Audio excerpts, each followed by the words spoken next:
Buenos días a todas, a todos. Bienvenidos a la cuarta sección del Bosque de Chapultepec, a la Cineteca Nacional. Siéntense, por favor. Bueno, hoy es un muy buen día porque finalmente inauguramos todo el recorrido del tren Toluca-Ciudad de México. Inauguramos Santa Fe Observatorio y tenemos el gusto de recibir a Clara Brugada, jefa de gobierno de la Ciudad de México, a Delfina Gómez, gobernadora del Estado de México, a Jesús Esteva, secretario de Infraestructura, Comunicaciones y Transportes, Claudia Curiel, por ser anfitriona de este espacio, Jorge Mendoza, director general de Banobras, y Andrés Layuz, titular de la Agencia Reguladora del Transporte Ferroviario y Movilidad Integrada. Bueno, para empezar va, como todos los lunes, quién es quién, muy rápidamente, Iván, y después vamos a darle la palabra a la jefa de gobierno, a la gobernadora del Estado de México, después a Andrés, que nos va a platicar sobre el tren, después a Jesús, las características de la obra, es una obra muy interesante, y finalmente Jorge Mendoza, porque Fonadín es quien opera el tren, Toluca, Ciudad de México, Toluca. Bueno, entonces vamos primero con Iván.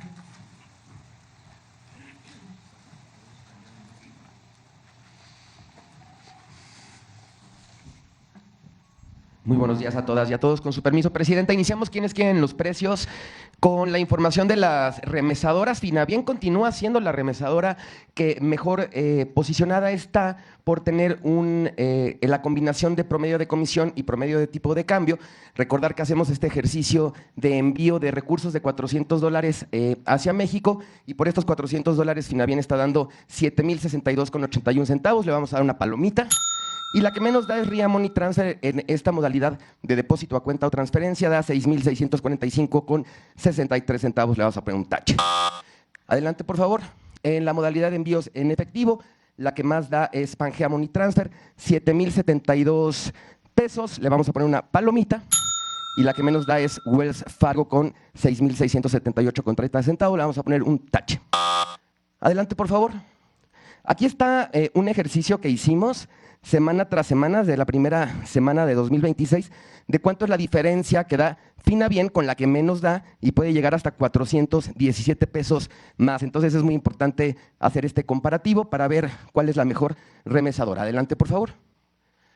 Gracias. Ahora, en nuestro seguimiento a la Estrategia Nacional para promover la estabilización del precio de la gasolina, tenemos que 23.57 es el promedio nacional y aquí está la información de las gasolineras que mejor precio dan. 23 pesos con 10 está de Pemex en San Luis Potosí, le vamos a dar una palomita. Adelante. Y están las que se siguen volando la barda con los precios. Tenemos estas Petro 7 en Saltillo, Coahuila, 24.99, le vamos a poner un tache. Y aquí está el margen de ganancia. Esta gana 3.50 por cada litro de gasolina. Adelante. Aquí está nuestro comparativo de los artículos de primera necesidad. Tenemos 750 pesos con 80 centavos. Le vamos a poner una palomita. Y tenemos esta en Puebla, 927,90. La más cara le vamos a poner un tache. Adelante. 3 ciudades, Azcapotzalco, Ciudad de México, la más barata, Soriana Hiper Pabellón, Azcapotzalco, 801,20, palomita, y la más cara, Walmart Nextengo, 922,80, tache. En Culiacán, Sinaloa, la más barata, Soriana Hiper Zapata, 843,90, palomita, y Walmart de Culiacán, 908,20, también palomita por estar por debajo de los 910 pesos. En Tijuana, Baja California, la más barata, Precio Jardines, 806,70, palomita, y la más cara, Bodega Aurrera Lomas de la Presa, 915,20, tache. Adelante. Ya salió la revista del consumidor de febrero. Tenemos 2 estudios de calidad, uno sobre pastas dentales y otro sobre cepillos eléctricos. Y tenemos un artículo, Amor y Dinero, cómo elegir productos financieros en pareja, y un artículo muy interesante sobre los 50 años de la Profeco que se cumplen este año. Aquí está el código QR para que descarguen la revista y recordar que es gratuita, de manera impresa también está disponible para todas y para todos. Adelante, por favor. Y finalizamos con la actualización y seguimiento del caso de los conciertos de BTS. Ya iniciamos un procedimiento por infracción a la ley contra Ticketmaster, se notificó el 28 de enero, es una multa por un monto superior a los 5 millones de pesos. La empresa proveedora tiene 10 días hábiles para ofrecer pruebas y manifestarse, este plazo concluye el 12 de febrero. Segundo punto, notificación a las plataformas de reventa. Ya se emitieron exhortos vía electrónica a 3 plataformas, Viagogo, StopHub y Hello Ticket, con sedes en Estados Unidos, Suiza y España, respectivamente. Se deben ajustar a la regulación nacional para evitar prácticas desleales en contra de las personas consumidoras.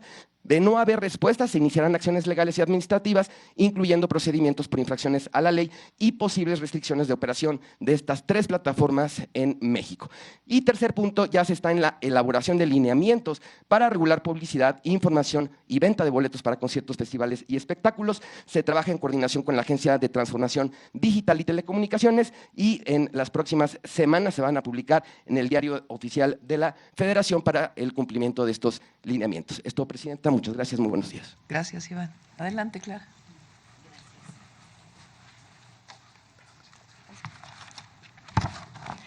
Hola, buenos días a todas y todos. Gobernadora Delfina y Presidenta, buenos días y gracias por invitarnos.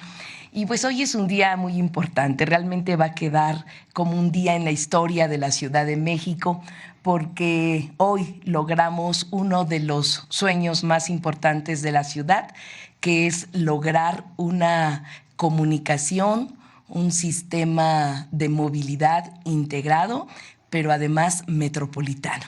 Eso es lo que representa el que hoy se inaugure el tren interurbano insurgente, y yo quiero agradecer públicamente a la presidenta Claudia Sheinbaum de la conclusión de esta enorme obra. Seguramente se va a hablar en unos momentos sobre la historia de esta construcción.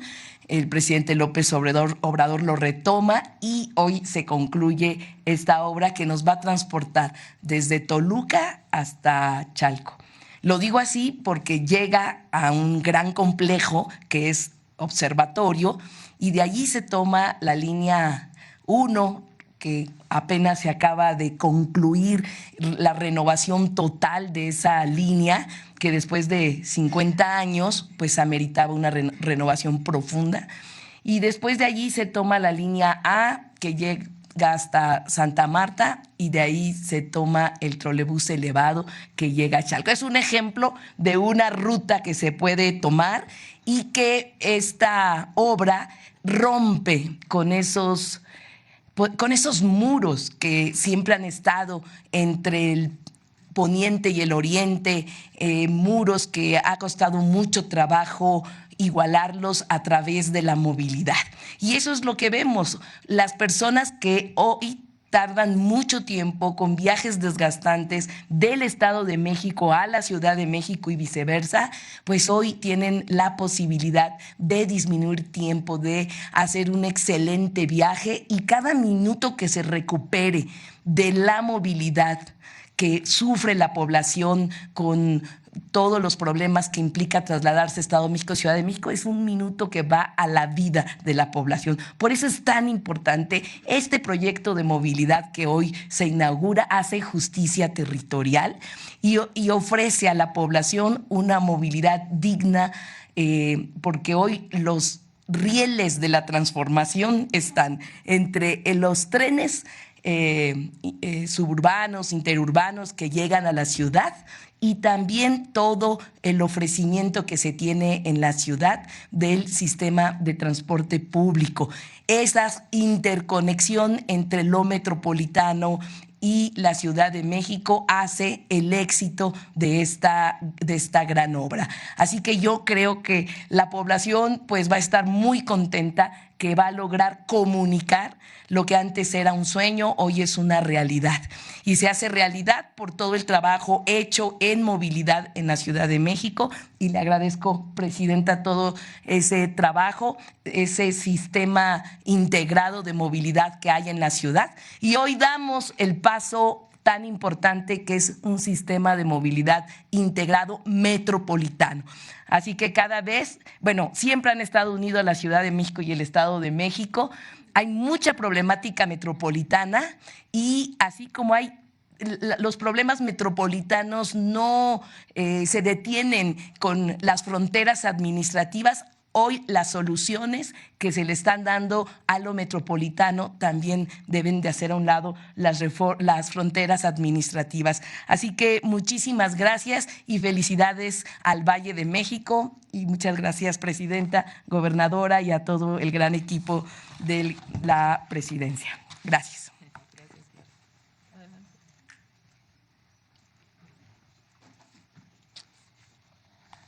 Buenos días a todas, a todos ustedes. Saludo en primer lugar y con mucho gusto y mucho cariño a nuestra querida Presidenta de la República, doctora Claudia Sheinbaum Pardo, en el marco de esta inauguración del tren interurbano, el Insurgente, Estaciones Vasco de Quiroga, Observatorio Santa Fe. Presidenta, gracias por invitarnos a este gran evento. Así, de igual manera, saludo a la licenciada Clara Burgada Molina, jefa de Gobierno de la Ciudad de México. Muchísimas gracias al compañero maestro Jesús Antonio Esteban Medina, secretario de Infraestructura, Comunicación y Transporte. Gracias por todo el apoyo y el trabajo que ha hecho. A nuestro compañero titular de Agencia Reguladora de Transporte Ferroviario, maestro Andrés Layuz Loaesa, que siempre está ahí en Estado de México también atendiendo otros temas. Nuestra compañera secretaria de Cultura, licenciada Claudia Curiel de Icaza. Muchísimas gracias al maestro Jorge Alberto Mendoza Sánchez, director general de Banco Nacional de Obras y Servicios Públicos. Muchísimas gracias al licenciado Iván Escalante Ruiz, procurador federal de Consumidor. De igual manera, quiero saludar a todos los que nos acompañan en medios de comunicación y a los compañeros de las diferentes alcaldías, presidentas municipales. Gracias por estar aquí. Presidenta doctora Claudia Sheinbaum Pardo, nos da muchísimo gusto estar en la mañanera en una ocasión tan significativa. Este día es una fecha muy especial que los mexiquenses recordaremos por siempre, ya que nuestra querida Presidenta de México pone en servicio la última etapa del tren El Insurgente. En nombre del pueblo y gobierno del Estado de México, expreso a usted nuestro mayor reconocimiento por concretar una obra de inmenso beneficio social. Y también dejamos testimonio de nuestra profunda gratitud por todas las grandes obras y acciones con las que está ayudando a la sociedad mexiquense. Este tren interurbano conecta a dos de las regiones más grandes y pobladas del país, la zona metropolitana del Valle de México con la del Valle de Toluca. Esta conexión ayuda a que miles de personas que tienen necesidad de trasladarse de la capital mexiquense a la capital del país lo hagan en un transporte seguro, moderno y eficiente. Eso significa la conclusión de esta gran obra, transformar el bienestar de unas familias quienes por cuestiones de trabajo, estudio, gestiones o entretenimiento tienen que usar un medio de transporte para ir a la Ciudad de México. Significa tranquilidad, también de poder usar un tren que con tecnología de punta es seguro, es ágil, evita tráfico en su recorrido y contribuye a minorar el impacto ambiental. Es además un puente de unión entre los habitantes de dos entidades hermanas, el Estado de México y nuestra capital nacional. A nuestra compañera Clara Burgada, jefa de Gobierno de la Ciudad de México, le reitero nuestra mayor disposición, como lo hemos hecho, de seguir trabajando juntas en coordinación y colaboración por el bienestar de nuestro pueblo, con obras de esta magnitud que generan prosperidad con un profundo sentido social. Se responde a la confianza de la ciudadanía en los gobiernos de la transformación. La mejora de calidad de vida del pueblo de México es nuestra prioridad y seguiremos trabajando por ello. Ayer se impulsó al lado del humanista y visionario presidente Andrés Manuel López Obrador. Hoy lo seguimos haciendo y haciendo realidad, conducidos por la sensibilidad y liderazgo de la presidenta Claudia Sheinbaum Pardo. Y sí estamos muy agradecidos porque una servidora que vive en Texcoco, vamos a hacer menos tiempo en Toluca y ya espero que mañana yo ya haga el viaje en el tren Insurgente porque nos va a ir muy bien. Realmente, de verdad no saben cuánto va a mejorar la calidad, no solamente de movilidad, sino la calidad de vida de los mexiquenses. Sin duda alguna, esto va a permitir que los mexiquenses tengan una mejor calidad de vida, puedan disfrutar más a sus familias, generen economía también, que quite el estrés que a veces tenemos de tanto viajar y que llegamos ya con la premura. Y por ello, Presidenta, yo insisto y aprovecho el momento para refrendar mi compromiso y sobre todo el agradecimiento de los mexiquenses por todo lo que hace por nosotros y por la ciudadanía en general. Muchísimas gracias, Presidenta. Gracias. Andrés.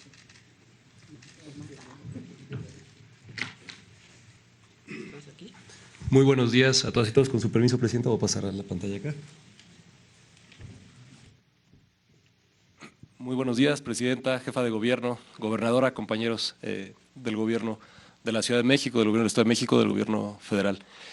Simplemente las características generales creo que vale la pena recordarlas. Este es un servicio, como ya se decía, que va desde el Valle de Toluca, de hecho, el extremo poniente de la ciudad de Toluca, que es en Sinacantepec, hasta la estación de observatorio en la Ciudad de México, que conecta con la línea 1 del metro.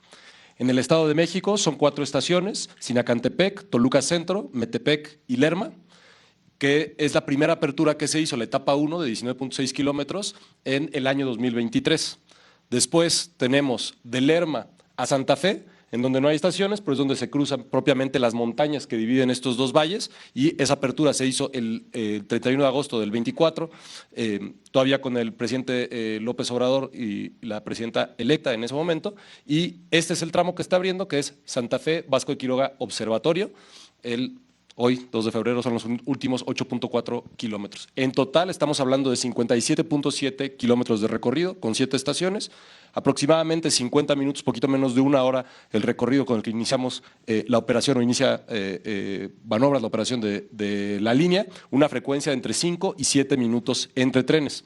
Son 20 trenes en donde caben 719 pasajeros, la mayoría sentados, pero también hay espacio para que vayan parados. Ahorita daremos más detalles. La demanda estimada a lo largo de la vida del proyecto será de 140,000 pasajeros al día, uniendo estas dos zonas metropolitanas que tienen 2.3 millones de habitantes en el caso de Toluca y 22 millones de personas en el caso de la zona metropolitana del Valle de México. Como está la conexión con Observatorio, que es lo que veremos a partir de hoy, tenemos conexiones con la línea 1 del metro, pero en Vasco de Quiroga, que también será la apertura de la estación aquí cerquita en Vasco de Quiroga, se tiene la conexión con la línea 3 de Cablebús. Y más adelante, ahorita también lo mostraré, será la conexión con la línea 12 del metro, el tramo Observatorio y la terminal de autobuses poniente. Ahora, el secretario Esteban va a hacer la explicación de la obra que se hizo en el viaducto.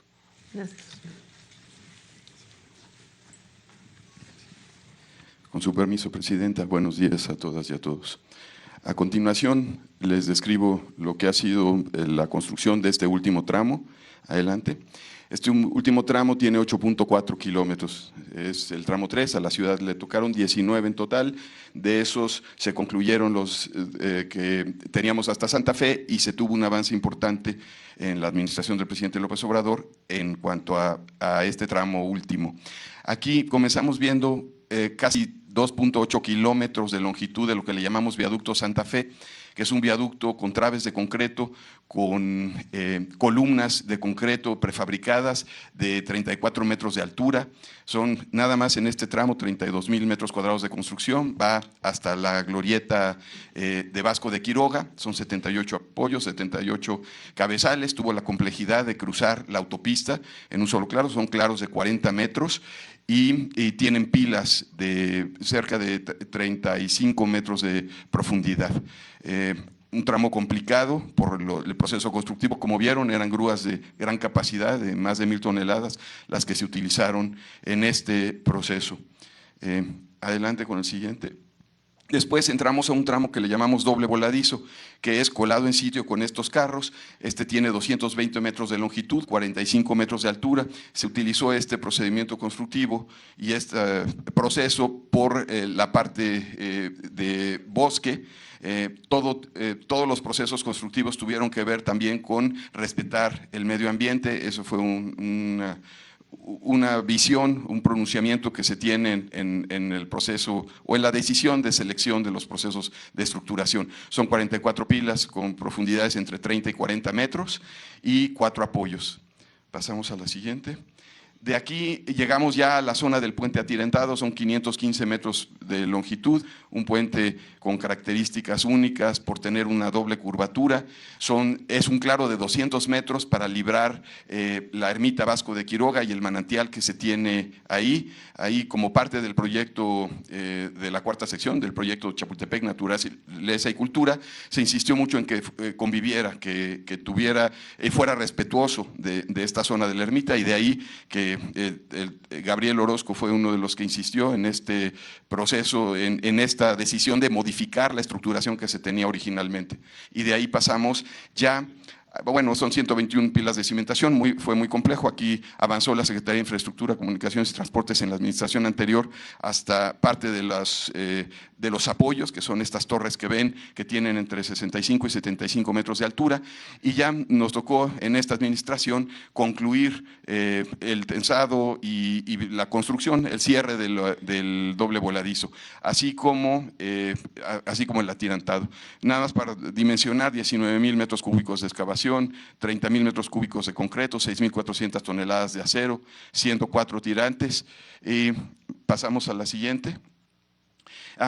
La estación Vasco de Quiroga, esta es muy simbólica y también es un pronunciamiento de la visión de la presidenta y en su momento del presidente de tomar en cuenta al pueblo de Santa Fe, tomar en cuenta toda esta zona. Aquí no existía una estación en el proyecto original y se encontraron las condiciones, era una zona relativamente plana que nos permitía por la distancia ubicar una nueva estación. Entonces esta estación tiene 8,000 metros cuadrados de superficie, se ocuparon 10,000 metros cúbicos de concreto, 2,400 toneladas de acero y en unos momentos más estaremos cortando el listón. Adelante. Pasamos ya a la zona de industria militar. Aquí son cerca de 5 kilómetros donde se utilizó este sistema de lanzado de dovelas. Es un sistema donde utiliza una estructura que lo que va haciendo es cargar estas dovelas de 80 toneladas hasta 90 toneladas y se siguen librando claros de 40 metros. Las columnas son coladas en sitio y las dovelas son prefabricadas. Este proceso, pues llegábamos a avanzar cuando ya se tomó el ritmo hasta 2 entreejes por semana. Y con esto pues llegó a 5 kilómetros, de aquí se avanzó hasta, pasamos a la siguiente imagen, hasta la zona de la presa Tacubaya, donde para librar la presa Tacubaya tuvimos que hacer otra vez un doble voladizo con otro sistema para librar 220 metros de longitud de claro. Y como ven, pues había que hacer labores de contención, de estabilización de taludes, de construcción de pilas profundas. Aquí estábamos igual hablando entre 25 y 30 metros de profundidad. Y de ahí nos seguimos con la lanzadora de dovelas, como ven, pasamos ya a la siguiente, hasta la estación observatorio. En la estación observatorio estamos hablando de una estación de 36,000 metros cuadrados de superficie, casi 40,000 metros cúbicos de concreto, 10,600 toneladas de acero, una estructura compleja, tiene 5 niveles, como ven son columnas prefabricadas inclinadas que había que apuntalar en el proceso, igual haciendo uso de grúas de las máximas capacidades que existen en el país y además sosteniéndolas hasta que formábamos los marcos, es decir, que la estructura estaba estable. Todo esto pues implicó un proceso secuencial, desarrollos de ingeniería muy avanzados para poder llegar a construirla en el tiempo inclusive que se hizo. Y también fue una de las modificaciones que se hizo al proyecto porque se ajustó y se ahorró un monto significativo al cambiar la estructuración que se tenía inicialmente. Adelante con la siguiente. Aquí vemos la distribución de esta estación. Son 5 niveles. Actualmente se está construyendo el deprimido de vehículos porque así es la secuencia, pero eso no impide que ya entre en operación el tren y con los demás niveles funcionando. Este último etapa estará concluida a mediados de este año. Ya está en proceso de construcción, ya está obviamente colada esta losa y están en proceso de excavación. De ahí pasamos al mezanín, que son las conexiones con la línea 1 y la línea 12 del metro. Después tenemos el nivel de calle, el vestíbulo, que es lo que conecta con las líneas 1, el CETRAM, el terminal de autobuses y Belén de las Flores, y finalmente tenemos el andén donde se toma el tren. En unos momentos más pues también estaremos recorriendo hasta la estación. Adelante. Antes de poner en la operación y siguiendo los protocolos que establecimos desde que estuvimos en la Ciudad de México, llevamos a cabo pruebas de carga. Pruebas de carga de poner a los 2 trenes con carga máxima, son cerca de 400 toneladas, se estacionan durante 3 horas para ver deformaciones y también se toman mediciones de sus propiedades dinámicas, es decir, cómo vibra. Todo esto nos sirve de referencia para tener una línea base, para saber cómo está la estructura en estos momentos y después de algún sismo también tener información en tiempo real de las condiciones en las que queda. Entonces, están instrumentadas, van a quedarse instrumentadas como tenemos otras líneas instrumentadas en la ciudad y es importante como parte de los procesos que seguimos de certificación y de puesta en operación. Es mucho de lo que se hizo los últimos meses en cuanto a pruebas tanto de operación como pruebas de seguridad estructural. Y adelante, pues siempre, como me han escuchado, que una frase de Lao Tse del agradecimiento es la memoria del corazón, recordar que las obras no se construyen solo con capacidad técnica, sino sobre todo con autoridad moral, con mística de servicio. Y eso es lo que manifestamos hoy y agradecemos a los trabajadores, a las trabajadoras de este último tramo, a las empresas. Hoy no podré nombrar a cada residente como lo hice en el caso de Santa Fe, pero a las empresas sí, a ICA, Pontix, Rizani, Gami, Alfa, González Soto, Recal, Sixa, Seineam, Coordina, DTP, Colinas de Buen, Jaguar, Idinsa, 3G, Orba, Copil, Triada, SEASA. Ya Andrés nombrará a los proyectistas. También estuvo el arquitecto Norte en el diseño de estos proyectos. Y finalmente, como les decía, pues las obras unen a las gentes, formamos grupos. Y hoy quiero recordar a 3 personas que se nos adelantaron durante este proceso: a Víctor Ortiz, a Manuel Muñoz Cano y a José Abed. Gracias.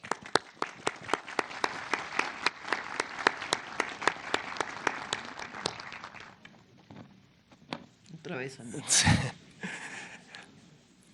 Muchas gracias, con su permiso, Presidenta. Les voy a dar algunas características de las estaciones, de los trenes, de los sistemas de control de trenes. Adelante. Entonces, esta es la estación Vasco de Quiroga, que tiene la virtud que está a un lado de la Universidad de la Salud y en el pueblo de Santa Fe. Sí, también quiero mencionar que es particularmente simbólico que la entonces jefa de gobierno, hoy presidente de la República, haya propuesto que se hiciera esta estación. El pueblo de Santa Fe, digamos, tal vez para muchas personas lo que piensan es en la zona corporativa de Santa Fe. Sin embargo, es uno de los pueblos más antiguos que tenemos en nuestro país, que fue fundado por Vasco de Quiroga y que se fundó como un pueblo hospital. Eso quiere decir que era un lugar de recepción. Es enorme la generosidad de la gente del pueblo de Santa Fe para recibir esta estación, para recibir a las y los pasajeros, para recibir a este tren. Y también es un pueblo que en su fundación tiene como origen los principios de democracia, trabajo e igualdad. Entonces, creo que representa muy bien, ya lo decía el secretario Esteva, cuál es la visión que tiene el Gobierno de México. La que sigue, por favor. Tiene, por supuesto, el acceso, tiene todos los torniquetes para que el acceso sea con la tarjeta de movilidad integrada, igual que en los sistemas de transporte de la Ciudad de México. La que sigue. Tiene 2 elevadores y 2 escaleras. La estación está elevada para llegar a la altura del viaducto. Son más o menos 2,5 pisos lo que tiene que recorrer la gente. La que sigue, por favor. Tiene baños, tiene todas las instalaciones de baños. La que sigue, por favor. Seguridad interior, tiene cámaras, tiene voceo y por supuesto tiene personal de seguridad. La que sigue. Tiene un andén, es decir, tiene un andén de cada lado. Llega no en andén central, sino con andenes laterales. La que sigue. Y se hizo una intervención justamente en la calle de Pólvora, que está aquí muy cerquita, que es la que permite conectar con la avenida Vasco de Quiroga. Es una intervención de espacio público, lo cual también permitió mover la estatua de Vasco de Quiroga para ponerla en un lugar donde no era parte del flujo vehicular, sino más bien es parte de lo que ven los peatones al pasar. La que sigue, por favor. También se hizo un sendero seguro hacia la estación. Ahorita vamos a ver la conexión que hay del acceso al campo militar, el acceso a la Cineteca y el acceso a la estación de línea 3 de cablebús, la que sigue.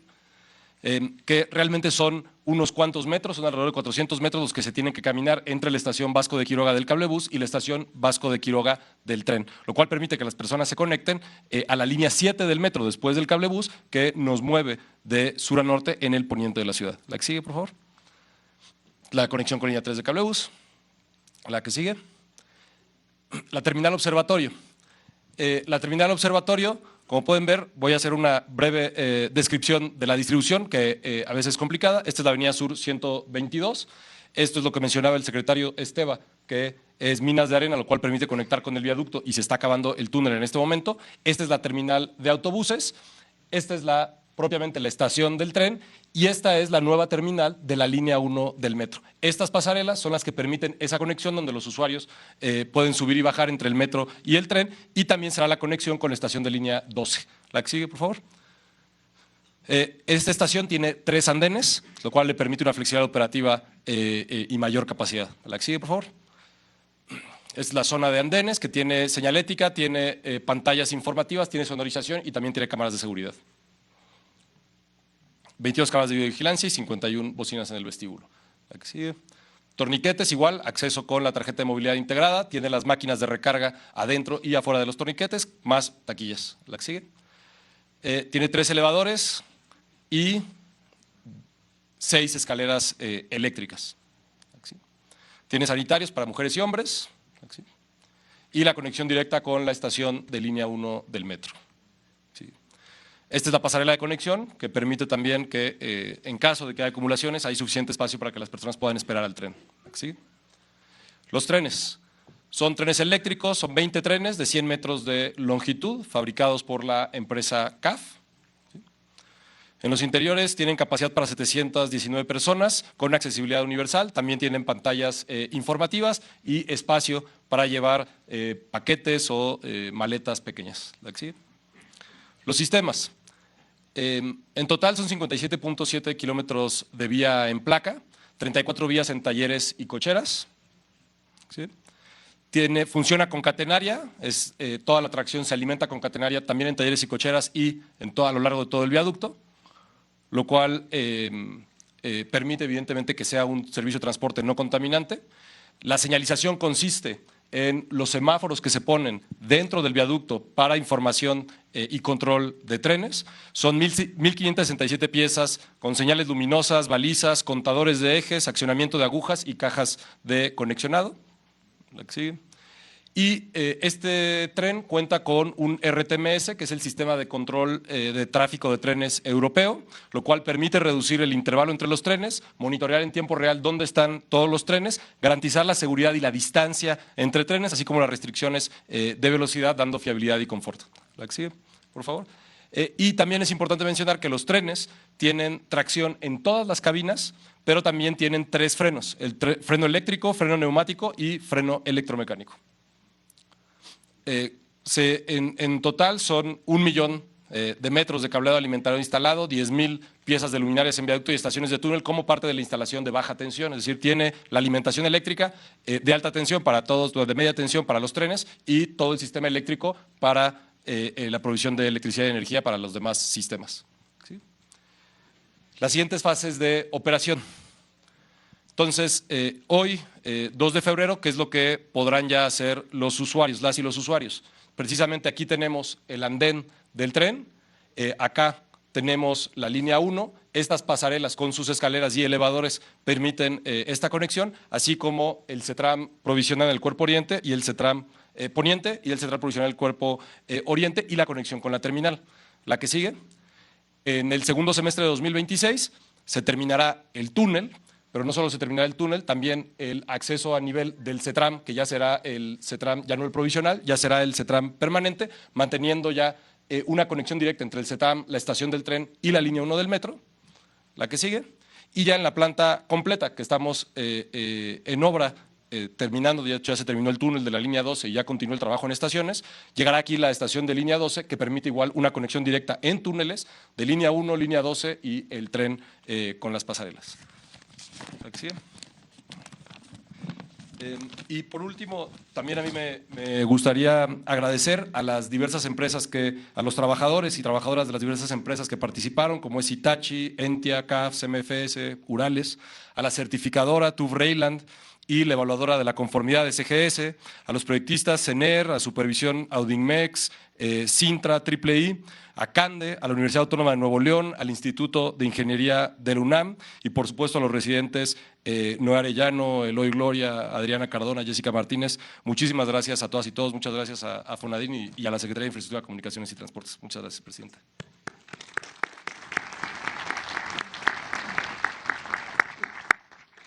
Acabo ya. Buenos días a todas y todos. Buenos días, Presidenta, Jefa de Gobierno, Gobernadora, Secretario, miembros del gabinete. Pues hoy, como ven, estamos saldando una deuda histórica. Y pues este proyecto no hubiera sido posible sin el liderazgo de nuestra presidenta. Como saben, trabajó mucho en este proyecto, primero como jefa de gobierno de la Ciudad de México y hoy como presidenta de la República, dirigiendo toda la labor del Gobierno de México. En la administración anterior cumplimos con el objetivo de poner en operación los dos primeros tramos, Sinacantepec-Lerma en 2023 y Lerma-Santa Fe en 2024. Hoy alcanzamos la última meta, que es ofrecer el servicio en el tramo completo con la conclusión de la tercera y última fase. Hoy el tren El Insurgente llega a Observatorio. Este es un proyecto emblemático también para la institución que me toca hoy en día dirigir, que es Banobras. No solo porque es la principal herramienta financiera del gobierno mexicano, pero también porque somos parte de la operación de trenes, bajo un modelo de innovación y de los más altos estándares de desempeño. Desde el inicio de este proyecto, el Fondo Nacional de Infraestructura, conocido como FONADIN, que es parte de Banobras, ha complementado la inversión presupuestal de la Secretaría de Infraestructura, Comunicaciones y Transportes y de la Ciudad de México.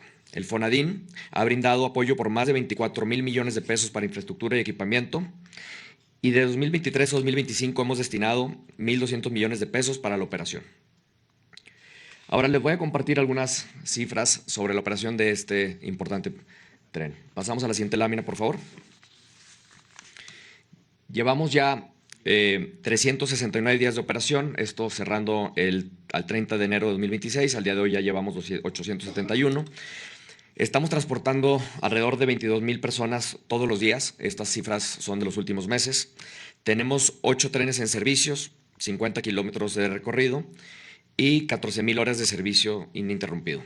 Llevamos 67,000 vueltas y son más de 5 millones de kilómetros.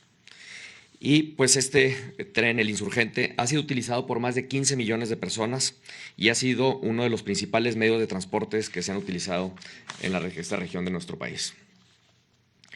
Regresamos a la siguiente, antes. Hemos tenido el privilegio de ofrecerle a todas y todos ellos una alternativa confiable, ágil, eficiente, segura, reduciendo sus tiempos de traslado y con precios competitivos en comparación con otros medios de transporte. Y hemos procurado altos niveles de desempeño en la operación en este importante medio de transporte masivo e interurbano. Reconocemos el gran labor de la Secretaría de Comunicaciones y Transportes, la Agencia de Trenes y el Gobierno de la Ciudad de México, así como el Estado de México en la construcción y equipamiento, y nos orgullece complementar esta labor con la operación del servicio de las personas usuarias. Aprovecho también a mencionar que aquí en el público nos acompañan dos personas que han sido muy importantes para la operación del tren. El primero, que es el director general del FONADIN, Carlos Mier y Terán, y segundo también, que es el director general del tren Insurgente, el ingeniero Andrés Reynoso, y que la verdad son dos grandes funcionarios que han estado trabajando con un gran desempeño. La Secretaría de Infraestructura, Comunicaciones y Transportes y sus contratistas concluyeron el periodo de pruebas de forma satisfactoria, más de 113,000 kilómetros de prueba. Aprovecho también para reconocer el trabajo de las 750 personas que hoy prestan servicio en el tren, en la operación, y servicios de las personas usuarias, conductoras y conductores, que son 95, reguladoras y reguladores son 30, personal operativo, técnico, administrativo, 192 personas, las empresas de seguridad y limpieza, 444 personas. Muchas gracias a todas y todos. Si pasamos ahora a la siguiente lámina, por favor. Como ya se mencionó, pero quisiera repasar algunos de los datos más importantes. Tenemos ya 7 estaciones en operación. El día de hoy ponemos 2 nuevas, Observatorio y Vasco de Quiroga. Vamos a contar con 16 trenes en servicio en todo momento, 2 más en reserva y 2 más en mantenimiento, así con un total de 20 trenes a nuestra disposición. La capacidad máxima por cada uno de los trenes es de 719 personas. Va a recorrer una longitud de 58 kilómetros en menos de una hora, con una velocidad máxima de inicio de 120 kilómetros por hora y un promedio de 80 kilómetros por hora. Y eventualmente vamos a alcanzar una velocidad máxima de 160 kilómetros por hora y un promedio de 90 kilómetros por hora. La frecuencia en trenes será de máximo de 12 minutos y el costo en función de trayecto será entre 15 y 100 pesos. Llegar a Observatorio a Toluca hoy costará solo 90 pesos y tomará menos de 60 minutos, en comparación con las 2 horas y media y hasta 120 pesos en otros medios de transportes. El horarios de servicio se homologan con el metro. De lunes a viernes vamos a estar operando desde las 5 a las 24 horas, los sábados desde las 6 hasta las 24 horas y domingos y días festivos desde las 7 a las 24 horas. El último tren de Sinacantepec a Observatorio estará saliendo a las 23 horas de cada día. El personal del tren ha sido capacitado y nuestros conductores y conductores y reguladores han sido certificados y cuentan con sus respectivas licencias. El sistema cuenta con tecnología de punta, medidas de seguridad, ATO y ATP en trenes, un centro de control, monitoreo, vigilancia y circuito cerrado, entre otros. La Protección Civil ha supervisado las instalaciones y protocolos de emergencia. Nos hemos coordinado con el Metro y la Agencia de Trenes y Transporte Público Integrado para coordinar las maniobras de control y gestión de personas usuarias entre ambos sistemas de observatorio. Contamos con un centro de control operativo con la más alta tecnología desde donde se supervisa en tiempo real toda la operación. Todas las estaciones cuentan con un sistema de boletaje programado para operar con el esquema de registro y cobro de entrada y de salida con la distancia recorrida. Cuenta también con escaleras eléctricas, escaleras fijas, elevadores, videovigilancia, voceo, pantallas informativas, intercomunicadores para personas usuarias y vigilancia permanentemente. Los trenes cuentan con espacios designados para personas usuarias en silla de ruedas, embarazadas y personas de la tercera edad, videovigilancia, calefacción y aire acondicionado, sistemas de sonorización y voceo, pantallas y personal de vigilancia a bordo. El sistema ya cuenta con conectividad con la red de transporte de pasajeros, pero ahora crecerá el alcance de comunicarse con el sistema de transporte colectivo del Metro en Observatorio y con el cablebús en Vasco de Quiroga. Como mencioné, si pasamos a la siguiente lámina, las tarifas que tenemos ya fueron aprobadas y registradas desde 2023 por la entonces Agencia Reguladora de Transporte Ferroviario. Va a ser desde 15 pesos hasta 100 pesos, y el recorrido que creemos que va a ser uno de los más recurrentes es el de Observatorio Toluca y viceversa, que costará tan solo 90 pesos, que es mucho más bajo que otros medios de transporte. Este es un gran logro y convierte el tren insurgente en una importante arteria para la movilidad, que va a ser el oxígeno para quienes se trasladan en el poniente de la Ciudad de México y el Valle de Toluca. Nos complace mucho ser parte de este esfuerzo y nos muestra el compromiso de estar brindando un buen servicio a todas las personas usuarias. Contar con un sistema de transporte como este significa saber que ahorrarás tiempo y dinero, saber que llegarás con comodidad a tu destino, saber que cuentas con un transporte más seguro, particularmente para mujeres, niñas y adolescentes, saber que reducimos nuestro impacto al medio ambiente al usar un transporte que es 100% eléctrico. Reducir significativamente los tiempos de traslado significa llegar pronto a tu centro de trabajo o a tu escuela, pasar más tiempo con la familia en casa, reunirte con tus amigas, amigos y seres queridos con mayor frecuencia, realizar tus mandados, tareas, compras y trámites con un menor tiempo y un menor costo, conocer los atractivos culturales y turísticos de la ciudad y el Valle de México, y en todo esto mejorar tu calidad de vida. Como saben, en la Cuarta Transformación, todos los proyectos y todo el presupuesto público se destina a proyectos y programas que generen bienestar en todas y todos los mexicanos. Asimismo, en Banobras nos complace ser parte del bienestar y prosperidad al que contribuye una mejor movilidad, porque Banobras, como les había dicho, no solo es un banco, también hacemos muchas cosas. Muchas gracias, Presidenta, muchas gracias a todos, felicidades a todas y todos. A ver, solo muy rápido, quiero nada más contarles algo. Ya sé que ya hablamos mucho del tren, pero para quienes nos escuchan que no viven en la zona metropolitana, estamos en el poniente de la ciudad. Este lugar era una industria militar desde el siglo XIX. Es decir, aquí el ejército mexicano hacía armas, vehículos y otros productos relacionados con su actividad. En el periodo de Peña Nieto, este lugar, ya había quedado, digamos, absorbido por la ciudad, la industria militar. Entonces el objetivo pues era moverlo. Hoy ya está en Puebla la industria militar, en un espacio alejado de las ciudades. Pero este lugar lo querían vender y hacer un desarrollo habitacional. Para quienes no conocen esta parte de la Ciudad de México, aquí hay una zona de mucho nivel económico, una zona financiera incluso, que es Santa Fe. Y en la parte de abajo aún está el antiguo pueblo de Santa Fe, una zona popular. Bueno, entonces aquí querían hacer un segundo Santa Fe. Lo querían vender en cerca de 10,000 millones de pesos. Cuando llega el presidente López Obrador y nosotros a la jefatura de gobierno, le dijimos no lo vaya a vender, por favor, porque esto va a generar pues un problema para la ciudad, el tener otra zona habitacional. Y además es un bosque muy bonito. que en realidad este bosque se hizo con el ejército, porque la mayoría de los árboles que están plantados aquí se plantaron con el ejército desde el principio. Entonces se tomó la decisión de que aquí fuera un centro cultural. Entonces este es un centro cultural, donde hay una escuela de artes y oficios, está la Bodega Nacional y está la Cineteca Nacional. Estas obras se hicieron cuando fui jefa de gobierno, con el equipo que también está aquí, y entonces estaba Alejandra Frausto en la Secretaría de Cultura. Quien coordinó estas obras fue Gabriel Orozco, uno de los artistas nacionales e internacionales más reconocidos del país.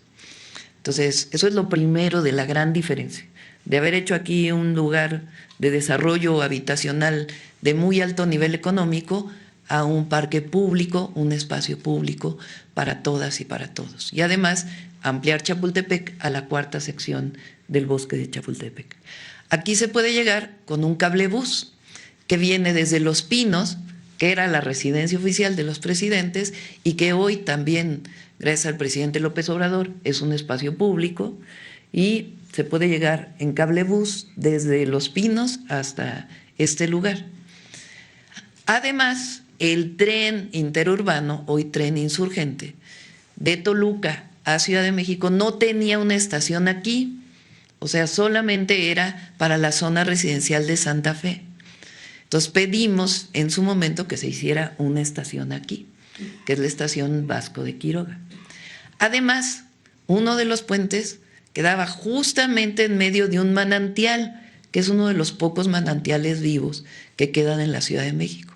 Y Gabriel Orozco pidió, y nosotros pedimos, pues que se hiciera otro puente distinto para poder salvar el manantial. Entonces el manantial se salvó y se hizo uno de los puentes más bonitos, que es el puente atirantado, que queda justamente en la zona popular de Santa Fe.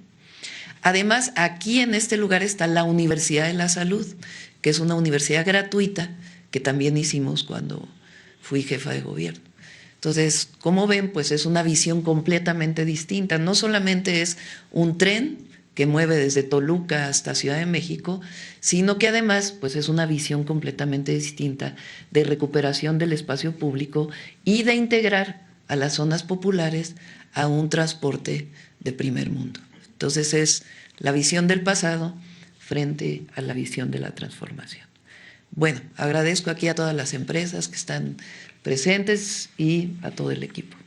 Bueno, adelante, vamos con las preguntas sobre el tema, sobre el tema.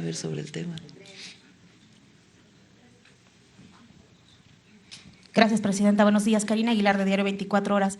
Preguntarles, ¿cuál es la inversión total de esta obra? Son alrededor de 100,000 millones de pesos. El tren se hizo en 12 años, desde 2014, en realidad cuando llegamos en el 2018, pues tenía muy poquito, y ahora pues finalmente se inauguró hasta la primera parte del Estado de México, después hasta Santa Fe y ahora Observatorio. Y en este sentido, ¿cuánto puso el gobierno del Estado de México, Ciudad de México, Todo federal? es gobierno ¿Todo es gobierno federal? Okay. Todo es gobierno federal. Una parte pues fue desde el periodo de Peña Nieto, después con el presidente López Obrador, que como saben él decidió que todas las obras que estaban pendientes se terminaran, que no quedara ninguna obra a medias. Así los 90 hospitales que estaban a medias, pues también hoy estamos terminando 10, a él le tocó terminar 80. Igual, pues el tren y otras carreteras que estaban pendientes. Entonces finalmente se terminó. Y otro tema importante es que cuando estuvimos en la Ciudad de México con recurso federal, le tocó a Jesús coordinar esta obra. Por cierto, no está aquí, pero quiero mandarle un saludo a Luis Deyá, que fue quien coordinó esta obra desde la Ciudad de México. Muchas gracias, presidente. En otro tema, preguntarle si el senador Adán Augusto López le informó sobre su decisión de dejar la coordinación de Morena y si usted sabía que se iba a ir ahora a trabajar a territorio. Digo, no deja el Senado, pero ya no la coordinación y la Jucopo. Le informó a la secretaria de Gobernación hace unos días y sabíamos pues que se iba a integrar al trabajo territorial de Morena. Entonces, le informó a la Secretaría de Gobernación y tomaron la decisión, entiendo que ayer. ¿Considera que esta es una buena decisión del senador? Digamos, hace más falta en Morena que como operadora Pues es una del interior. decisión de él y pues siempre va a ayudar. ¿Usted estaría pensando en ofrecerle quizá alguna embajada? No, él tomó la decisión y el partido de invitarlo. Eso fue lo que nos informó. Gracias, presidenta. También preguntarle sobre esta ayuda humanitaria que llevarán esta semana a Cuba, ¿en qué consiste, cuántas toneladas, cuánto tiempo va a ser esta Ya lo ayuda? vamos a informar, estamos en ese proceso y obviamente poniéndonos de acuerdo con la Embajada de Cuba aquí, de exactamente pues qué es lo que necesitan. Entonces, ya en su momento informaremos con todo detalle. Presidenta, y sobre la violencia que está sucediendo en Jalisco este fin de semana y también en Sinaloa, ¿qué es lo que le ha informado el Gabinete de Seguridad? El gabinete lo informa, están apoyando tanto al Estado de Sinaloa como al Estado de Jalisco y a todo el país. Gracias. Aprovechando la presencia de la gobernadora del Estado de México y del secretario de Infraestructura, preguntarles qué van a hacer en esta zona del Valle de México, la salida hacia Querétaro, donde pues cada vez está más complicada la autopista por todos los centros logísticos que se están haciendo, en donde están llegando muchísimos tráilers, pero no se están haciendo más vialidades. ¿Cómo resolver esto? Incluso ha habido muchísimas cierres de la autopista, de la caseta en Tepozotlán, porque pues ya no hay prácticamente paso porque todos los tráilers ahí se estacionan. Una parte muy importante es el tren. Recuerden que estamos haciendo el tren México-Querétaro y el tren Ciudad de México-Pachuca. Y bueno, de Querétaro ya los trenes hacia el norte. El objetivo es que esté terminado en el 2027 y para las personas que normalmente viajan en vehículo, pues el objetivo es que puedan migrar al tren y entonces pues quedaría solamente para carga. Además de que hay pues tren de carga que sigue funcionando de México a Querétaro. Aunque el problema está en los habitantes de Cuautitlán Izcalli, de Tepozotlán, porque son los que usan esa autopista todos los días y son los que se ven afectados con todos estos centros logísticos y los tráilers que se estacionan incluso sobre la misma autopista. Se estaban obras, tiene una obra para ampliar la México-Querétaro, ¿no, Jorge? Estamos ampliando la México-Querétaro. ¿Para cuándo y en qué zona? ¿Quieres comentar algo, Jorge, de la ampliación de la México-Querétaro? Bueno, lo primero es que vamos a tener pronto en unos días una mañanera donde vamos a explicar todo el plan carretero.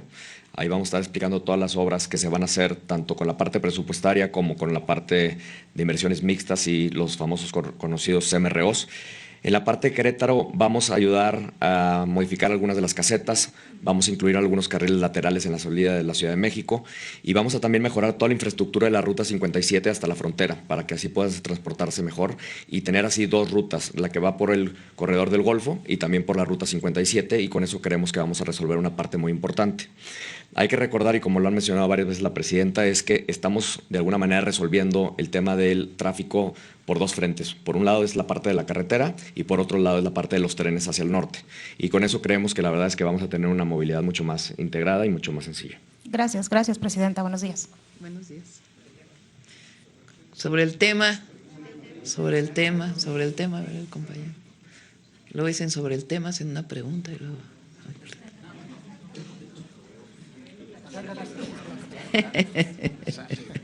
Gracias, presidenta. Buenos días. Alejandro Alemán, de Diario Plaza Juárez y de Enlace Mexamérica. Quisiera preguntar, aprovechar que está aquí el responsable de la operación de los trenes, sobre el transísmico, no sé si contaba o cuenta con los sistemas ATP y ATO para su manejo, para su seguridad, pero de todas maneras los trenes han operado desde hace mucho tiempo y se cuida mucho la velocidad. Van sobre una línea y tienen una hora de llegada, una hora de salida, tienen bitácoras, tienen sistemas, ¿no? En el caso del accidente del transísmico, algo pasó y no solo es el asunto de que el conductor excedió la velocidad. Hay sistemas que se están siguiendo y me gustaría saber cuáles son las medidas que se están implementando para que esta situación no se vuelva a repetir. Gracias. Si te parece, en otra ocasión, está terminando la agencia un informe, ahorita si quieres puedes platicar, que están terminando un informe que es obligación de la agencia terminarlo. Este informe será público, evidentemente, y además le he pedido yo a la agencia y a la Secretaría de Marina, al corredor interoceánico, que antes de que inicie la operación del transporte de pasajeros pueda tener una certificación internacional. De hecho, parece que están escogiendo a la misma certificadora que certificó este tren. Si quieres platicar cuál es el procedimiento del informe, Andrés.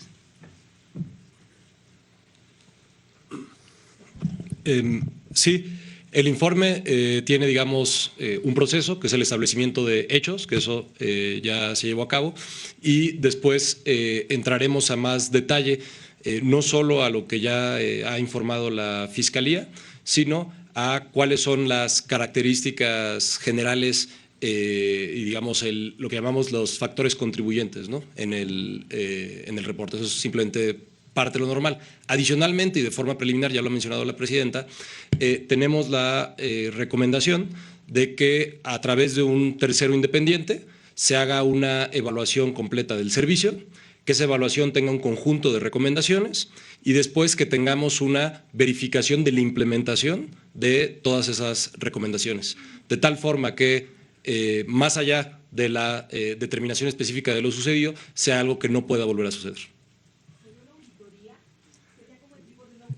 De la implementación de lo ejecutado, digamos, justamente de las recomendaciones. ¿Y cabría la posibilidad de una auditoría nacional o internacional? Como les decía, es una empresa, es un tercero independiente el que va a hacer una evaluación, un conjunto de recomendaciones y después la verificación de la implementación de esas recomendaciones. ¿Y para cuándo estaría eso? Estamos estimando que sea entre 2 y 3 meses. Sobre el tema, presidente. A ver, tengo una segunda pregunta, perdón. Hablando de certificaciones, usted estuvo ayer en San Quintín, planteó este tema de la certificación para empresas agroexportadoras. Habrá que recordar que el secretario del Trabajo, Marat, también lo planteó el sábado con los diputados. Y lo que yo quisiera preguntarle, se entiende que se va a hacer una iniciativa de ley para que la Secretaría del Trabajo pueda dar estas certificaciones. La pregunta es si eso contempla que esa certificación pueda ser internacional, dado que los trabajadores agrícolas se mueven, son migratorios, van a Estados Unidos, allá las empresas también los contratan y allá también son sujetos de prácticas laborales, a veces que les dicen cosas que no les cumplen el contrato, en fin, hay una serie de situaciones donde la Secretaría del Trabajo únicamente se encarga de la contratación de los trabajadores. La pregunta concreta, repito, es si esa iniciativa de cambio de atribuciones va a tener carácter internacional. No podemos nosotros aprobar una ley que tenga carácter internacional. Para eso hay tratados internacionales y regulaciones internacionales. En todo caso, se aprueba por el Senado un tratado de comercio, como los tratados comerciales que pueden tener un área que es la laboral. Para ello, pues en realidad está la Organización Internacional del Trabajo, la OIT, que determina una serie de recomendaciones y orientaciones para todos los países que son miembros. ¿Qué es lo que se va a hacer en términos de ley? Solamente se agrega algunas palabras en la Ley de Comercio Exterior. Esas palabras tienen que ver con regular la parte laboral de los jornaleros agrícolas para la producción de exportación y también la ambiental. Esa es la modificación de ley que se va a hacer. ¿Cuál es el objetivo? Si se exporta aguacate, tiene que venir un certificado del número de trabajadores en todo el proceso que tienen seguridad social. Si no tiene ese número de trabajadores a partir de una normatividad, entonces no tiene la posibilidad de exportarlo. De igual manera en San Quintín pues no se siembra aguacate, ahí son fresas, son berries, pepino, otras, jitomate, también ahí no solamente en Sinaloa, también en San Quintín hay jitomate, y la mayoría es de exportación. Entonces el objetivo es que quien exporte tenga necesariamente que presentar su certificado del número de trabajadores que están inscritos a la Seguridad Social. Y eso se checa con el Instituto Mexicano del Seguro Social para que en efecto así sea. En el caso del aguacate, pues también que la siembra del aguacate no implique deforestación, que es una práctica que en años recientes pues ha ocurrido. Se cambia el uso de suelo de forestal a zonas aguacateras. Todo esto ha sido consensado con las empresas y con trabajadores. no es algo solamente una idea del gobierno, evidentemente es una iniciativa nuestra, pero hemos estado trabajando con las empresas para que no haya ningún problema y están de acuerdo. Entonces se modifica la ley de comercio exterior, luego vienen alrededor de 6 meses para ir adecuando, como fue en el caso de las plataformas digitales, de los trabajadores de plataformas digitales, y después ya viene la obligatoriedad. Oiga, presidente, entonces, ¿cómo protege? Se entiende que esta legislación va a proteger a los trabajadores agrícolas en México. Entonces, ¿cómo proteger a esos trabajadores agrícolas que están trabajando en Estados Unidos, que están trabajando en Canadá? ¿Cómo el gobierno puede involucrarse en la protección de sus derechos en otros países? A través de la Organización Internacional de Comercio, los propios consulados y de las reglas establecidas en el Tratado Comercial. Mire, hay un caso que le planteé la otra vez que tuve la oportunidad de tomar la palabra, que es de un campesino, Jacobo Hernández Rubio. Él es un campesino de San Luis Potosí, del pueblo de Xitla, que ya salió como trabajador migratorio agrícola, recibió un balazo en el estómago.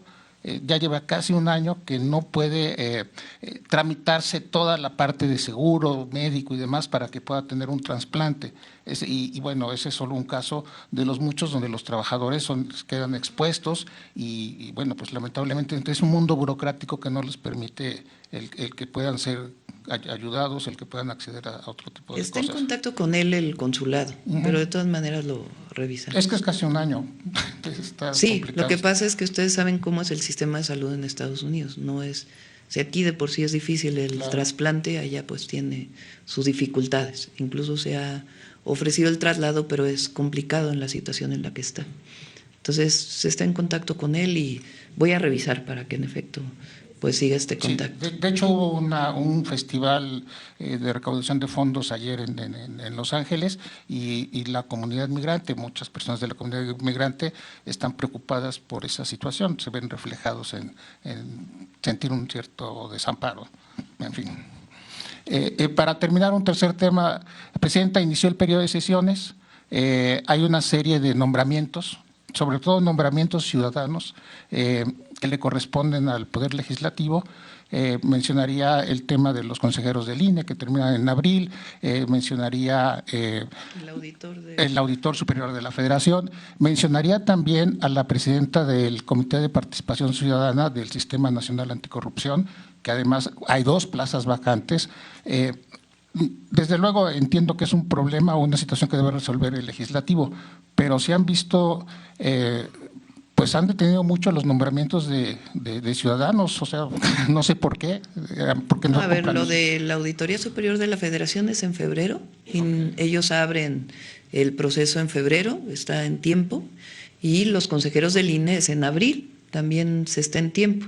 Y en el caso del Comité de Participación Ciudadana del Sistema Nacional Anticorrupción, pues ya nos toca a nosotros, ya pronto. De hecho, ayer terminó la presidencia de la… Sí, por eso. Y es consejera ciudadana, entonces sí. Usted hará las 3 propuestas porque quedan 2 plazas vacías de consejeros ciudadanos. Sí, ya vamos a platicar de eso. Nuestro objetivo es empoderar al ciudadano en el tema de la corrupción que vive el ciudadano. Sí. Y pensamos hacer modificaciones porque es un sistema pues que no ha funcionado muy bien. Entonces, más allá de las características y demás, nosotros queremos empoderar a la gente para que la gente que vive una situación de corrupción, aparte de lo que tenga que ver con lo que tiene que hacer el gobierno y las instituciones públicas, la Secretaría Anticorrupción y Buen Gobierno y la Auditoría Superior de la Federación en sus auditorías a las instituciones públicas, pues queremos que el ciudadano tenga la capacidad de denunciar y que se haga algo con ello. Entonces, vamos a presentar algunas iniciativas en este sentido. A ver, entonces, nada más cerrando, ¿usted considera que el Sistema Nacional Anticorrupción, que tiene 15 años, no funciona? Y complementaría la pregunta sobre esto que se habla de que los ciudadanos tenemos derecho a vivir en un ambiente libre de corrupción. No solo tienen derecho, es una obligación del gobierno. Entonces, necesitamos, desde mi perspectiva, y lo hemos platicado con empoderar al ciudadano, que cada vez que denuncia, esa denuncia tenga consecuencias. Entonces eso es muy importante y no necesariamente está inscrito en la legislación actual. Gracias, presidenta. Sí. Vamos a ver, ¿quién más? Saben que no se ve casi desde aquí.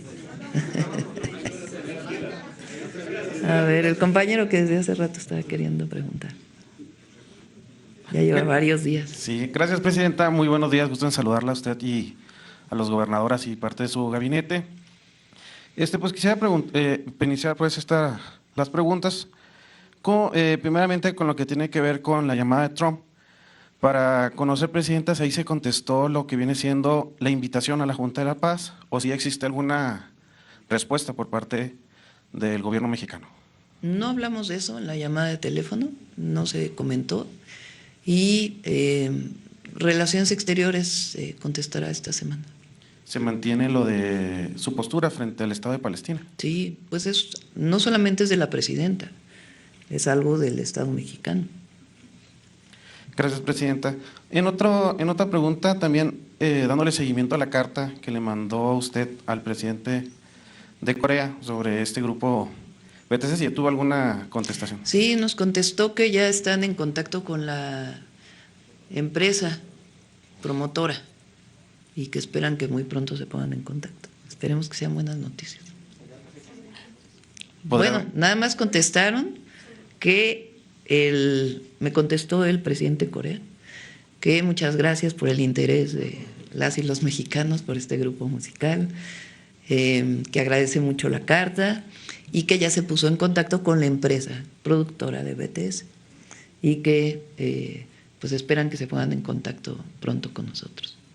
Gracias, presidenta. El día de ayer se viralizó un video en donde usted platica, o algunos dicen regaña, sí, a algunos legisladores.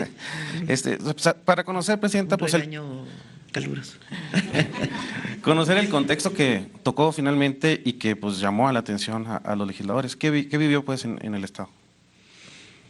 San Quintín es una zona de muchas carencias.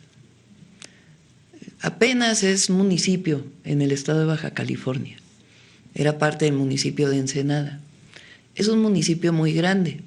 Solo por decirles, de una punta a otra punta son 500 kilómetros.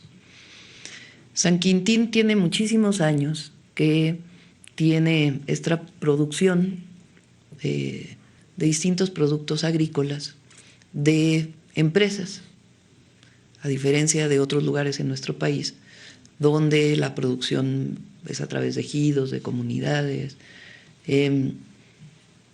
También ocurre ya en otros sitios a partir de la reforma del 92. Pero particularmente San Quintín tiene muchos años de producción agrícola con jornaleros agrícolas. El jornalero o la jornalera agrícola pues recibe un ingreso por trabajar en el campo.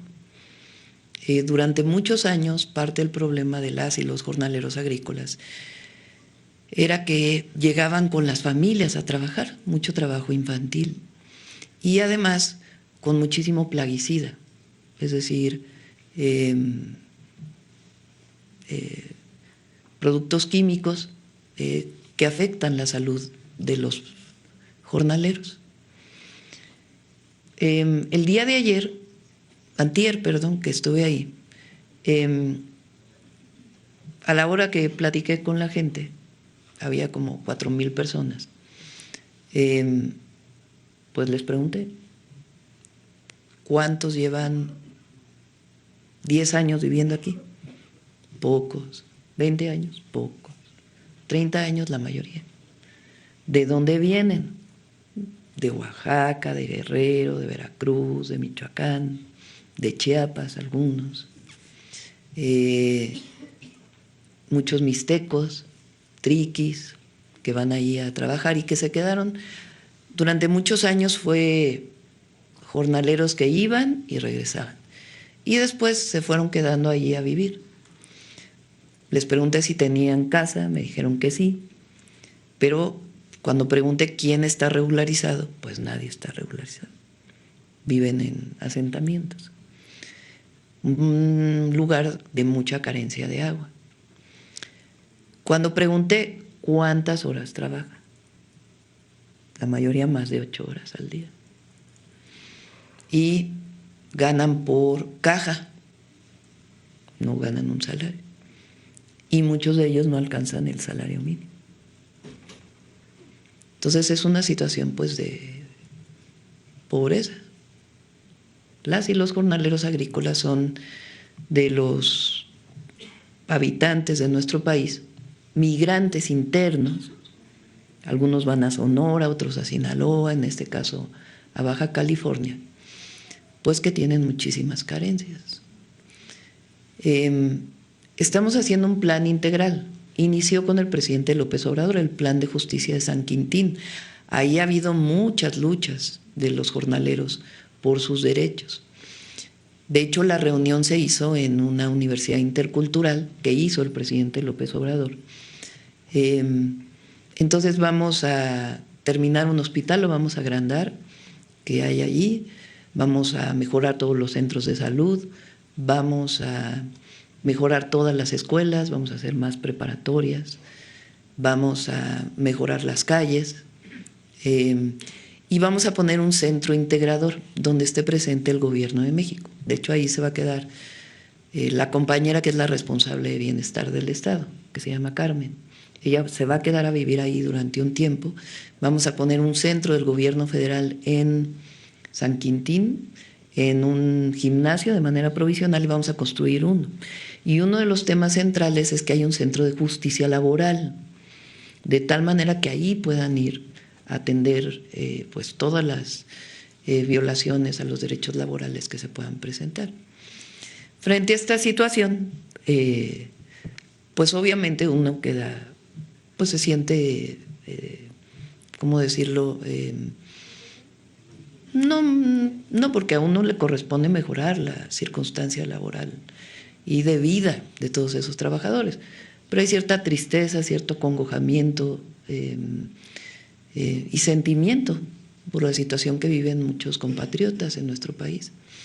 Y uno de los temas que dije en los 100 puntos que me voy a comprometer es atender particularmente la situación de los jornaleros y de las mujeres de la maquila, que en otra circunstancia, pero también viven situaciones difíciles, además de campesinos en el sur-sureste del país, que estamos también incorporando otros programas que le llamamos El Maíz es la Raíz, para apoyar la mejora de la calidad de vida, además de los programas que ya existen, caminos y otras cosas.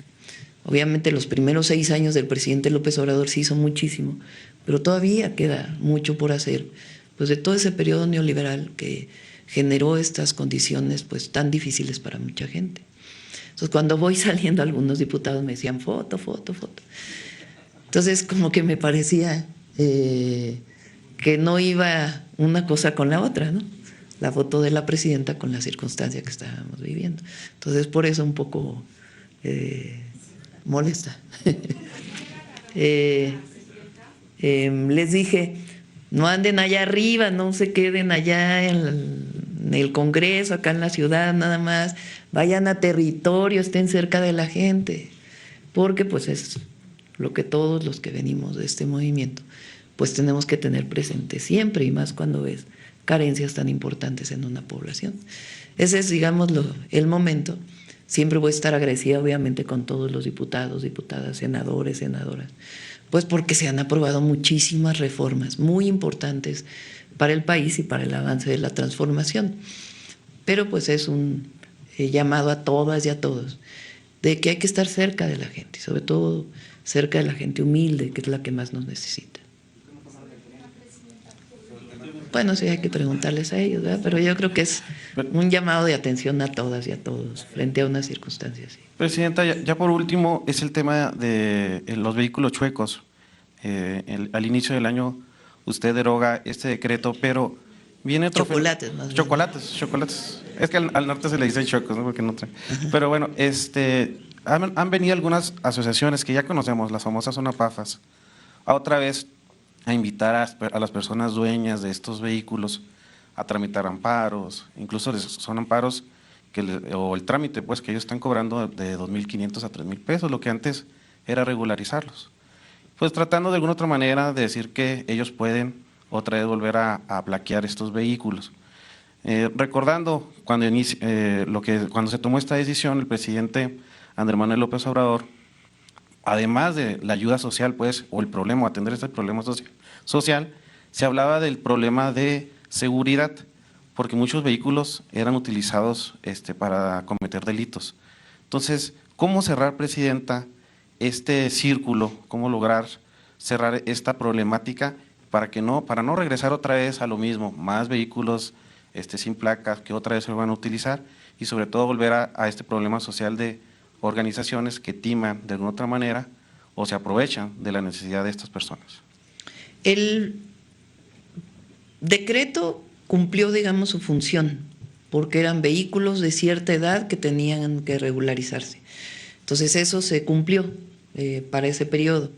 Y de todas maneras hay un proceso de regularización que estamos simplificando para que no tenga que haber ningún coyote o alguien que esté cobrando por hacer un trámite que de por sí pueden utilizar.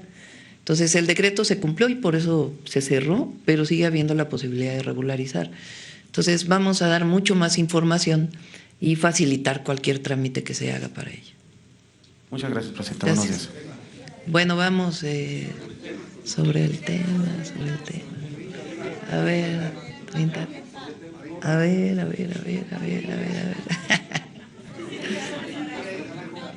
A ver aquí el compañero. Gracias, Presidenta. Disculpe que no me levanto. Están cómodas las butacas de la Están Cineteca. mejores que allá las de… Muy recomendable las de tesorería. la Cineteca. Gracias, Presidenta. Bueno, mi primera pregunta es acerca de los costos. Este proyecto pues tuvo muchos sobrecostos en el pasado, sí, el triple, efectivamente, y hubo cambios estructurales. Todo esto que generó muchísimo dinero, mucho gasto, ¿no se está trasladando a través de las tarifas al usuario? ¿De qué manera se evita eso? Tiene una larga historia esta obra. Esta obra se licitó con un proyecto ejecutivo allá en el 2014. Gana una empresa, o varias empresas, ¿no?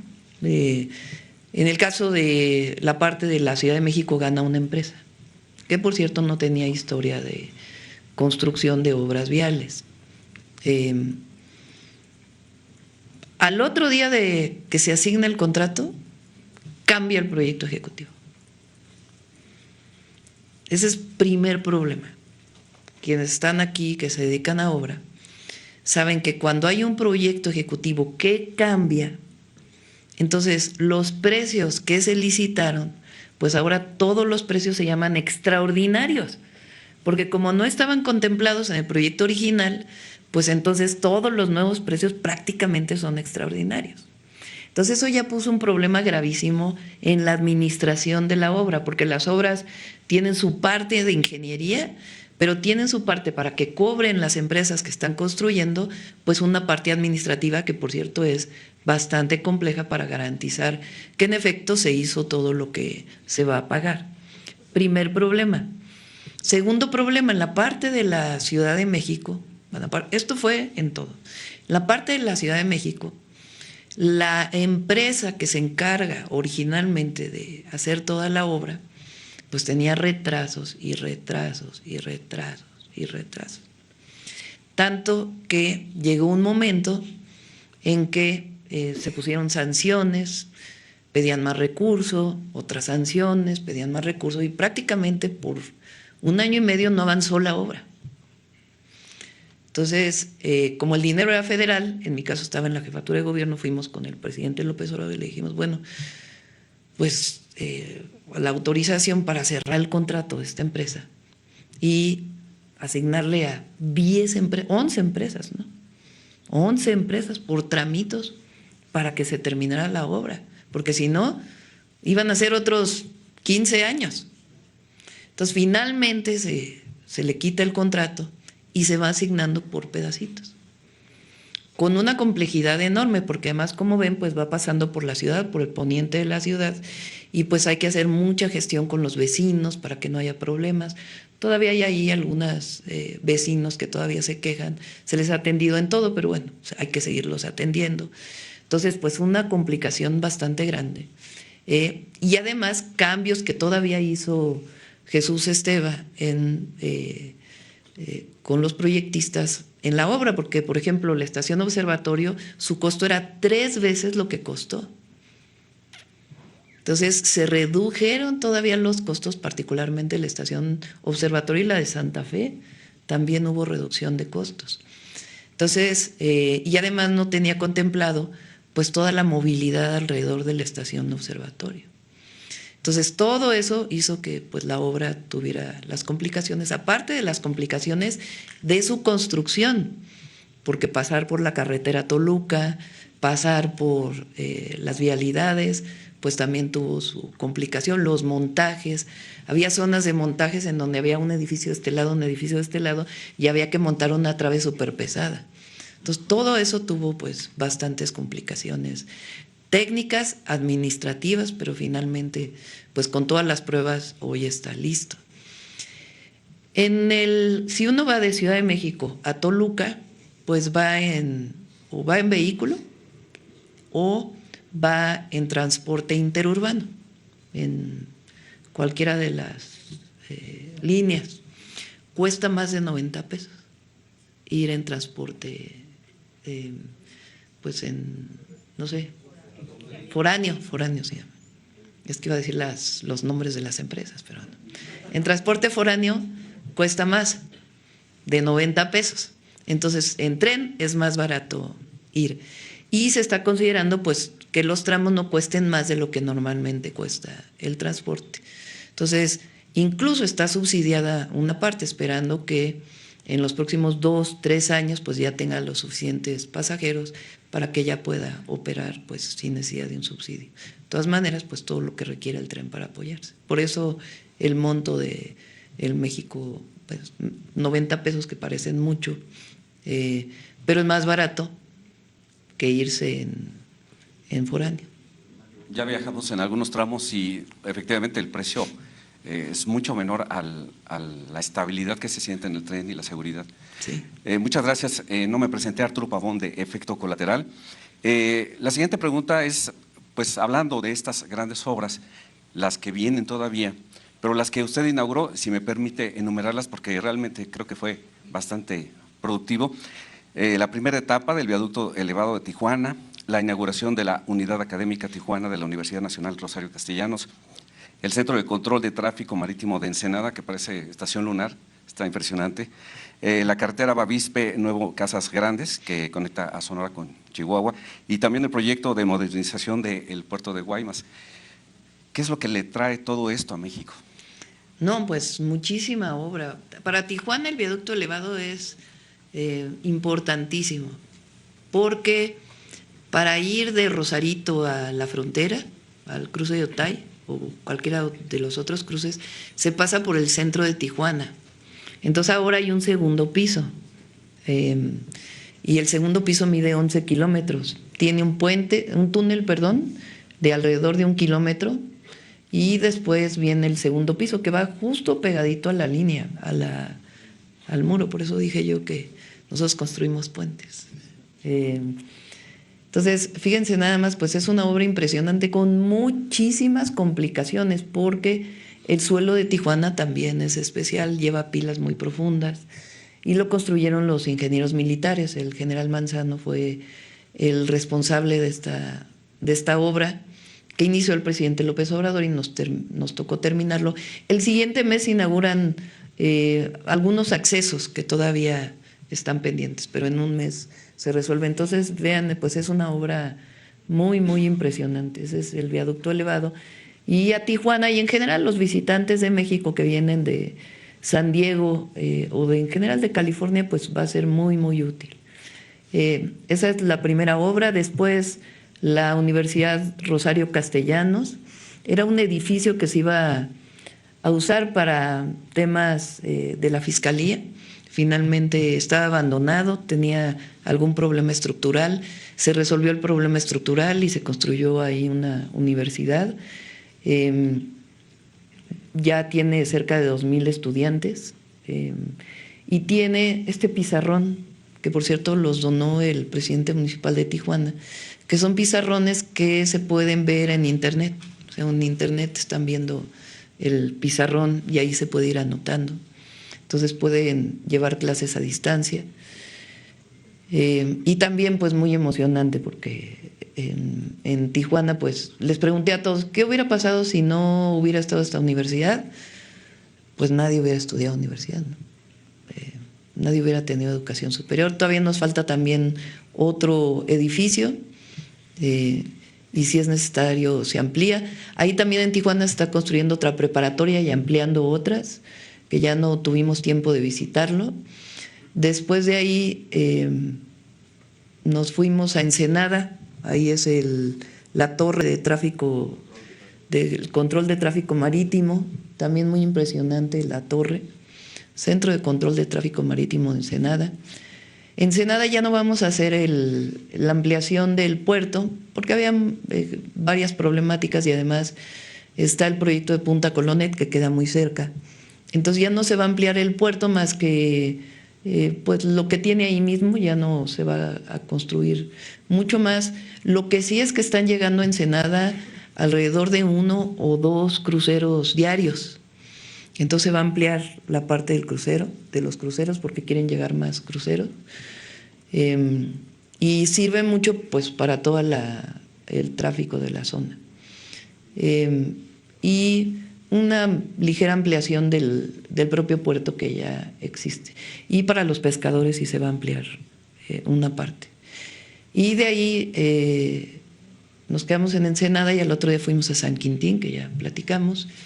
Y de ahí volamos en helicóptero volamos en avión a Hermosillo y luego en helicóptero hasta Bavispe, que las distancias en Sonora, en el norte, son muy considerables. Y miren nada más qué bonita quedó la carretera. Ahí no había carretera, no había. Entonces, esta carretera va de Bavispe a Nuevo Casas Grandes. Nuevo Casas Grandes ya está en Chihuahua. Entonces, no solamente es la comunicación regional y local, que es muy importante para la población, se dedican al ganado, ahí hay un río muy bonito, el de Bavispe, y ayuda porque no había la conectividad, había que subir por Hermosillo para llegar a Ciudad Juárez, y ahora esta es una alternativa para llegar a Ciudad Juárez. Entonces, desde Guaymas pero es una carretera de 134 kilómetros que se hizo en 10 meses. Ahí Jesús, la verdad, y todo su equipo, nuestros respetos, porque y quedó muy bonita y la gente está súper feliz. Y de ahí nos fuimos a Guaymas. Y en Guaymas se va a ampliar el puerto. Ahí hay una inversión muy importante que también tiene un buen rato, que le anunció el presidente López Obrador, que es una planta de licuefacción de gas natural. Esa planta no se había podido hacer porque falta un pedazo de gasoducto de Hermosillo a Guaymas, y ya Senagas lo va a hacer, y ya están todos los permisos. Entonces en un mes más o menos inicia la construcción y eso ya va a permitir que pues inicie esta construcción, además de la ampliación del propio puerto de Guaymas. Ahí en Sonora está la planta de Ford, muy importante. Entonces de Ford se van hasta Lázaro Cárdenas en tren o en tractocamiones. Entonces pues ahora de Ford a Guaymas pues se reducen los tiempos y pues va a ser mucho más fácil la exportación de vehículos. Entonces realmente fue en efecto muy productiva la visita al norte del país. Muchas gracias. Y ya por último, preguntarle a la Secretaria de Cultura si hay ya noticias más halagadoras acerca de la IA y el doblaje, la industria del doblaje en México. ¿Quieres comentarlo?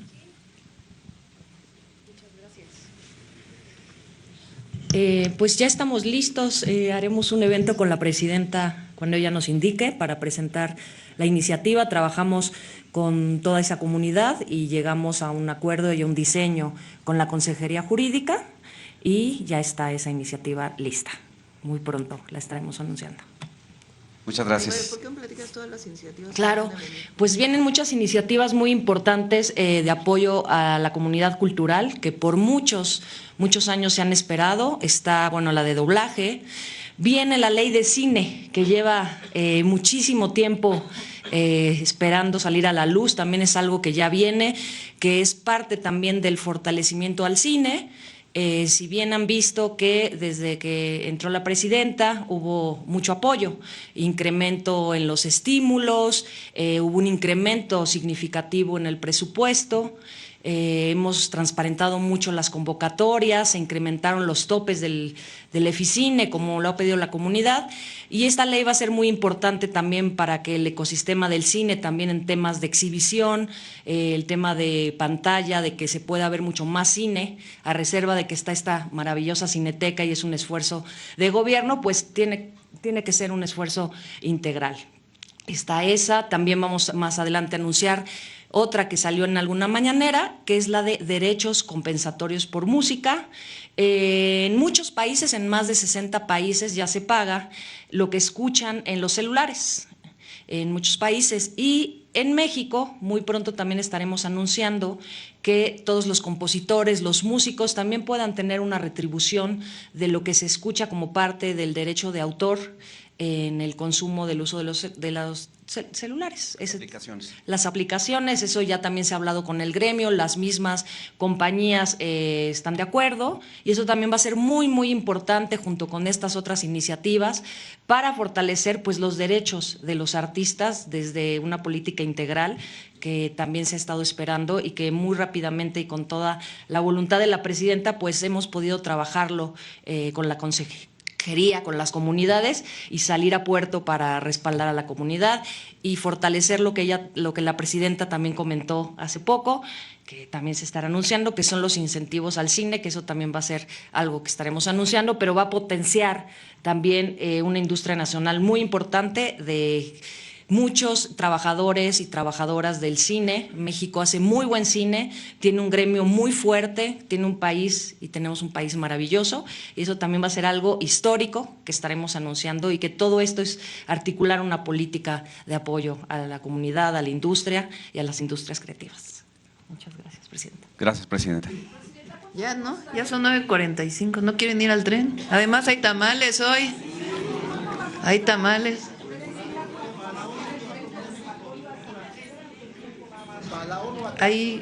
Ahorita les pasamos, ya los pasó. Ya, ¿no? Tamales. Vamos a los tamales.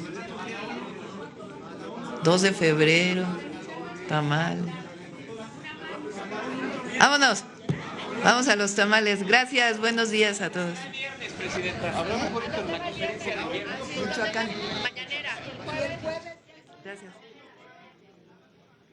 Michoacán, yo creo. Lo más seguro es que sea en Michoacán, pero todavía estamos viendo si es en Querétaro el jueves y de ahí nos quedamos al 5 de febrero. Sí.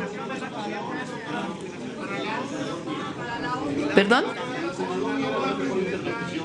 Siempre ha habido muy buena interlocución con el Senado. Muy, muy buena interlocución. Gracias.